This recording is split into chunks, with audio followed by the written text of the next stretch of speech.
Film है जिसकी घुमा देने वाली रियलिटी एंड पर हमारे सामने आती है। साल 1998 की बात है। मूवी के मेन कैरेक्टर पैट्रिक को दिखाया जाता है। तो ये न्यूयॉर्क शहर का एक इन्वेस्टमेंट बैंकर है। इसकी लाइफ काफी हद तक बनावटी होती है, जो ये महंगे रेस्टोरेंट्स में जाकर महंगे कपड़े पहनकर शो करता है। ये सब कुछ पैट्रिक अपनी फियांसी और अपने आसपास के अमीर साथियों को दिखाने के लिए शो ऑफ करता है। हालांकि इन साथियों में से बहुत से लोगों को पैट्रिक पसंद तक नहीं करता। पैट्रिक उन्हें अपनी जिंदगी के बारे में बता रहा होता है कि वो क्या क्या चीजें इस्तेमाल करता है, जैसे कि डिजाइनर्स के बने हुए कपड़े, महंगा फर्नीचर, स्पेशल म्यूजिक कलेक्शन और भी बहुत कुछ। इसके आसपास बैठे साथी भी कुछ इसी की तरह होते हैं और उसी वक्त पैट्रिक का एक साथी खुद को उससे ज्यादा बड़ा दिखाने के लिए अपना विजिटिंग कार्ड दिखाता है। ये कार्ड पैट्रिक के विजिटिंग कार्ड से ज्यादा अच्छा और महंगा होता है। सब उसे पसंद करते हैं। पैट्रिक को बहुत गुस्सा आता है कि कैसे उसके साथी पॉल का विजिटिंग कार्ड मेरे कार्ड से ज्यादा अच्छा हो गया। इसी गुस्से और पागलपन में पैट्रिक एक होमलेस आदमी और उसके कुत्ते को बहुत बुरे तरीके से जान से मार देता है। कुछ वक्त गुजरता है और क्रिसमस के मौके पे पैट्रिक अपने उसी दोस्त पॉल के साथ डिनर का प्लान करता है। वही दोस्त जिसका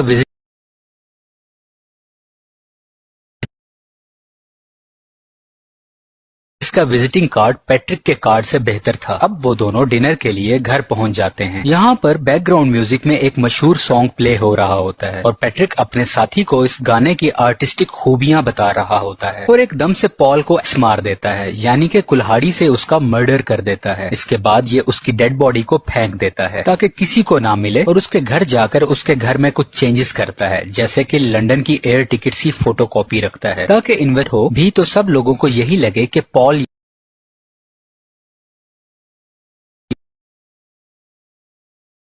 कि पॉल यहाँ मौजूद नहीं है बल्कि लंदन चला गया है। इसके बाद एक प्राइवेट डिटेक्टिव को दिखाया जाता है जो पैट्रिक से उसके साथी के गायब हो जाने के बारे में इन्वेस्टिगेट कर रहा होता है। खैर स्टोरी आगे बढ़ती है और यहाँ पैट्रिक दो प्रोस्टिट्यूट्स को अपने घर लेकर आता है। पिछली बार की तरह अभी भी बैकग्राउंड में म्यूजिक लगा होता है और वो उस सॉन्ग को गाने वाले बैंड की तारीफ करता है। ये तीनों कुछ वक्त साथ स्पेंड करते हैं और उसके बाद पैट्रिक एक इंस्ट्रूमेंट उठाता है और उसके सामने मौजूद दोनों प्रोस्टिट्यूट्स को उस इंस्ट्रूमेंट से हर्ट करता है, जिससे उन लड़कियों का बहुत खून निकलता है। फिर हमें यह दिखाया जाता है कि ये दोनों लड़कियां कुछ देर में उसके घर से निकल जाती हैं, जो कि बहुत जख्मी होती हैं और पैट्रिक की तरफ से उनके साथ बुरा सलूक किया गया होता है। उससे अगले दिन पैट्रिक अपने सेक्रेटरी को डिनर के लिए इनवाइट करता है और वो कहती है कि खाना नहीं, मैं ड्रिंक्स के लिए जरूर आऊंगी। जब इसकी सेक्रेटरी इसके घर आती है तो वो अपने ही ध्यान में बैठी हुई बातें कर रही होती है और पीछे से पैट्रिक आकर उसको नेल गन से मारना चाह रहा होता है। लेकिन उसी वक्त फोन आंसरिंग मशीन पर पैट्रिक की फियांसी का मैसेज आता है कि मैं कुछ देर तक आ रही हूँ। ये सुनकर वो नेल गन मशीन छुपा लेता है और अपनी सेक्रेटरी को कहता है कि तुम अब जा सकती हो। अगले दिन लंच के वक्त प्राइवेट डिटेक्टिव की मुलाकात पैट्रिक से होती है और वो उसे बताता है कि पैट्रिक तुम पर मुझे कोई शक नहीं है पॉल के गायब हो जाने पर, लेकिन सवाल ये है कि वो एकदम से घर क्यों खाली छोड़ गया। और पैट्रिक उसको खामोशी से सुन रहा होता है। अब क्योंकि पॉल का घर खाली होता है तो पैट्रिक दोबारा से दो प्रोस्टिट्यूट्स को उसके घर बुलाता है और यहाँ पर वो इनमें से एक लड़की का मर्डर कर देता है। दूसरी लड़की जान बचाकर भागती है। भागने वाली लड़की आने का रास्ता ढूंढते हुए रास्ते में मजीद मरी हुई लाशें देखती है। बगैर कपड़े पहना हुआ पैट्रिक उसका पीछा करता है और बिल आखिर उस लड़की के ऊपर वो चैन सॉ फेंक देता है। बेसिकली चैन सॉ एक लकड़ियों को काटने वाली होती है। इस चैन सॉ के गिरने से उसी वक्त वो भागने वाली दूसरी लड़की भी मर जाती है। कुछ वक्त गुजरता है और एक रात पैट्रिक एटीएम यूज करने के लिए जा रहा होता है और वहाँ वो एक बिल्ली को देखता है। एटीएम जब इस्तेमाल कर रहा होता है तो ऊपर लिखा हुआ आ जाता है फीड मी अ स्ट्रे कैट, यानी कि आवारा बिल्ली मुझे खिला दो। ये मैसेज एटीएम पे आता है। तो एक औरत आके उसे रोकती है कि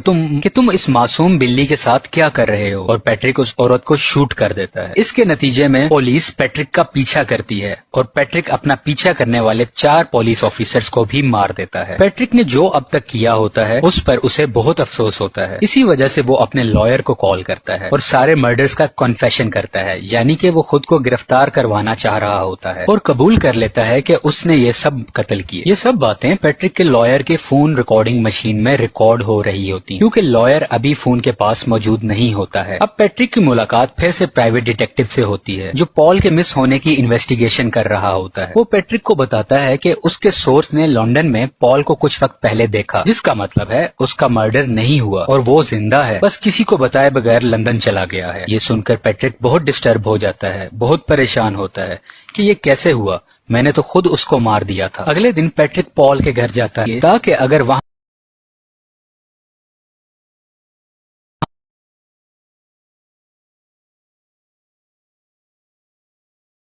पॉल के घर जाता है ताकि अगर वहाँ कोई मेरे किए हुए मर्डर के सबूत भी हैं तो मैं उन्हें गायब कर दूं। लेकिन वो घर खाली होता है और किसी ने उसे काफी दिनों से बेचने के लिए लगाया होता है। प्रॉपर्टी स्टेट डीलर से पता चलता है पॉल का है ही नहीं और एक बार फिर हम पैट्रिक के चेहरे पर परेशानी देखते हैं। दूसरी तरफ ऑफिस के अंदर पैट्रिक की सेक्रेटरी देखती है कि पैट्रिक ने अपने ऑफिस के डॉक्यूमेंट्स के अंदर मुख्तलिफ मर्डर्स की ड्राइंग बनाई होती है जो बहुत ब्रूटल और दिल को हिला देने वाली पिक्चर्स होती हैं। अब नया दिन आ जाता है और रेस्टोरेंट में पैट्रिक अपने